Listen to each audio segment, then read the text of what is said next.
आज हमारा बहुत ही सुंदर एपिसोड है कि जगत का संचालक कौन। भाई और बहनों, जगत का अर्थ होता है दुनिया, कॉस्मॉस, ब्रह्मांड, पृथ्वी और जो है ये सारा जो है हमारा पर्यावरण है, और ये लोक कह सकते हैं इसको। इसके बहुत से पर्यायवाची नाम हैं, उस सब का नाम है जगत, दुनिया। प्रश्न ये है, इस दुनिया को संचालन करने वाला कौन है? क्या भगवान संचालित करता है? क्या मनुष्य संचालित करता है? क्या इसको विज्ञान संचालित करता है, या कोई अन्य शक्ति इसको संचालित करती है? इन सब चीज़ों का समाधान हम आपको सनातन सत्य के माध्यम से देते हैं, और आपके समझ में आ जाएगा कि ये जो जगत है वो ऑटो मोड से चलता है। भाई और बहनों, जगत का संचालन कई लोग ये मानते हैं कि ब्रह्मा विष्णु महेश करते हैं। ब्रह्मा सृजनहार, विष्णु पालनहार और महेश संहारक, यानी एक क्रिएटर, दूसरा ऑपरेटर और तीसरा जो डिस्ट्रॉयर। जो ब्रह्मा जी है इसका सृजन करते हैं जगत का, और जो विष्णु है जगत का पालन करते हैं, और शिव जी है जगत का कल्याण करते हैं, और वो सज्जन लोगों को जो शांति सुख पहुंचाते हैं और दुर्जन लोगों का संहार करते हैं। एक कॉन्सेप्ट ये है। दूसरा कॉन्सेप्ट है कि भगवान इस जगत को चलाता है, और भगवान की मर्जी बिना इस जगत में एक पत्ता भी नहीं हिलता है। तो प्रश्न ये है, जब भगवान चलाता है और इस लोक के अंदर 84 लाख जीवा योनि जो कि बर्थ प्लेसेस है, असंख्य अनंत आत्माएं अपने अपने कर्मों के अनुसार जो है कर्म भुगतती है, तो ईश्वर को किसी को पनिशमेंट देना पड़ेगा, किसी को अवार्ड देना पड़ेगा। तो ईश्वर तो एक शाश्वत सत्य और शाश्वत शक्ति है, वो तो अच्छाई का पुंज है, वो किसी के लिए बुरा क्यों बनेगा? क्योंकि जब पनिशमेंट देगा ईश्वर तो लोग कहेंगे ईश्वर बुरा है, और उसको जो है वो अचीवमेंट्स पर अवार्ड देंगे तो लोग कहेंगे ईश्वर अच्छा है, यानी ईश्वर के प्रति राग द्वेष हो जाएगा। जबकि ईश्वर तो राग द्वेष की सीमा से बहुत परे परे परे और संभाव की स्थिति में रहने वाला है।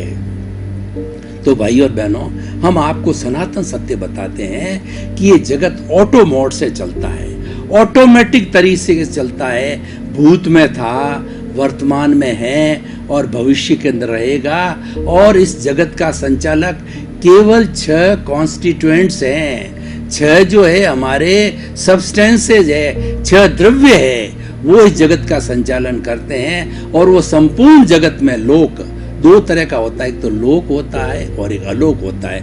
लोक के अंदर ये 6 द्रव्य होते हैं, 6 द्रव्यों के कारण यहाँ जीवन है। और एक अलोक होता है जो ओनली इसका ही होता है, जैसे कि अभी चंद्रमा के अंदर जीवन नहीं आया है, और बताते हैं मंगल में जीवन, और भी ग्रहों के अंदर जिसमें जीवन नहीं है, निहारिकाएं वगैरह है, तो वो समस्त जो है वो अलोक कहलाता है। अलोक जो है लोक से कई गुना बड़ा है। तो लोक के अंदर जीवन होता है, यानी 6 कॉन्स्टिट्यूएंट्स जिसकी मैं डिटेल के अंदर चर्चा करूंगा, वो इसके अंदर हर क्षण मौजूद रहते हैं। ऑटो मोड से चलने का अर्थ ये होता है कि ये हर भूत भविष्य वर्तमान में 6 कॉन्स्टिट्यूएंट्स जो है एनी टाइम इस लोक के अंदर हाजिर होते हैं, और हर एक का अपना अपना कार्य है। और कोई भी जीव और अजीव 2 तत्वों से ये पूरा ब्रह्मांड बनता है। तो अजीव होता है, उसके वर्ण गंध रस स्पर्श होता है, और वो गलन मिलन धर्म होता है, उसके अंदर सहानुभूति नहीं होती, फीलिंग्स नहीं होती, ग्रोथ नहीं होती, प्रजनन नहीं होता।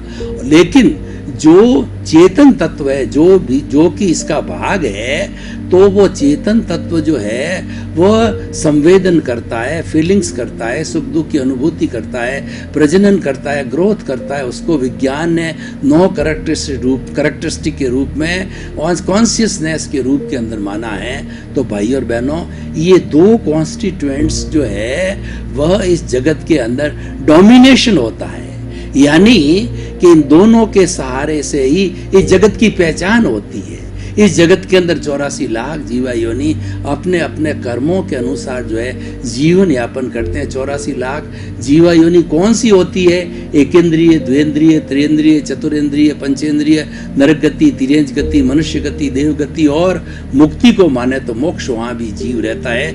और मोक्ष का जो एंड है सिद्धशिला, उसके बाद में लोक समाप्त हो जाए, अलोक प्रारंभ हो जाता है। तो ये जो है जीव है, इसके अंदर अपने अपने कर्मों के अनुसार जीवन यापन करते हैं और उसका साधन बनता है जीव, पुद्गल, मैटर, ये उसका साधन बनता है और साध्य होता है। वो जीव है, वो जीव जो है पुरुषार्थ करता करता और इसके साथ में अजीव मिला हुआ है, अजीव को बिल्कुल सेपरेट करके वह मुक्ति को चला जाता है। ये विषय अलग है। तो दो कॉन्स्टिट्यूएंट्स हुए, जीव और अजीव। अब इस जीव और अजीव कोई भी गति करना चाहता है। गति करने का अर्थ हो गया कि मैं ये हाथ हिलाना चाहता हूं, या गाड़ी पटरी पर खड़ी है, रेलवे स्टेशन पर खड़ी है रेलवे की गाड़ी, और वह चाहती है कि मैं चलूं। जो है वो ड्राइवर ने हैंडल दबाया कि गाड़ी स्टार्ट हो गई। तो क्यों हो गई? मेरा हाथ क्यों हिल रहा है? वो तीसरा कॉन्स्टिट्यूएंस, तीसरा अवयव है, वो मोशन कहलाता है, गति सहायक कहलाता है। तो ये गति सहायक एक द्रव्य है जो पूरे ब्रह्मांड के अंदर, पूरी लोक के अंदर एक सुई दे उतना स्थान खाली नहीं है जहां पर कि ये मोशन तत्व नहीं है। ये अमूर्त है।